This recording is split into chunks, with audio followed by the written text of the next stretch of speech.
La loi des grands nombres, les probabilités à grande échelle. Aujourd'hui, nous allons explorer l'un des concepts les plus fondamentaux de la statistique et de la probabilité. La loi des grands nombres est une théorie qui explique comment la moyenne d'un grand nombre d'échantillons se rapproche de la moyenne de la population totale.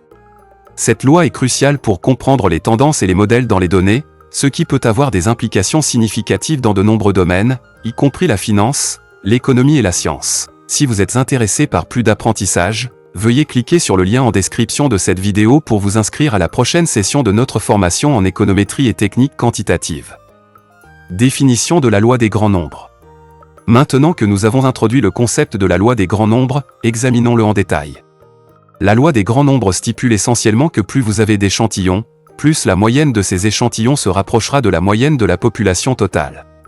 Par exemple, si vous lancez une pièce de monnaie un grand nombre de fois, la proportion de tête et de queue se rapproche de 50/50. C'est parce que plus vous lancez la pièce, plus la proportion de tête et de queue se rapprochera de la moyenne attendue de 50/50. Application de la loi des grands nombres. Maintenant que nous avons compris la théorie derrière la loi des grands nombres, examinons quelques-unes de ses applications dans le monde réel. La loi des grands nombres est utilisée dans de nombreux domaines, notamment la finance, l'économie, la science et même les jeux de hasard.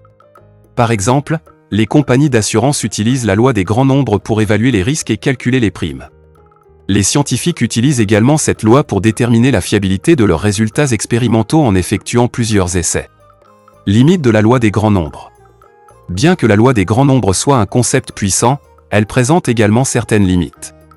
Par exemple, cette loi suppose que les échantillons sont indépendants et identiquement distribués, ce qui peut ne pas être le cas dans toutes les situations.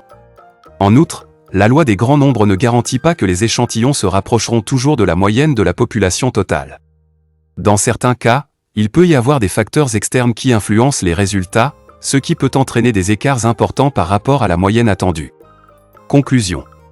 Nous avons exploré la loi des grands nombres, une théorie fondamentale de la statistique et de la probabilité. Nous avons vu comment cette loi peut être appliquée dans de nombreux domaines différents et comment elle peut aider à identifier les tendances et les modèles dans les données. Si vous êtes intéressé par plus d'apprentissage, veuillez cliquer sur le lien en description de cette vidéo pour vous inscrire à la prochaine session de notre formation en économétrie et techniques quantitatives. J'espère que cette vidéo vous a donné une meilleure compréhension de la loi des grands nombres et de son importance. N'hésitez pas à poser des questions si vous en avez, et merci de votre attention.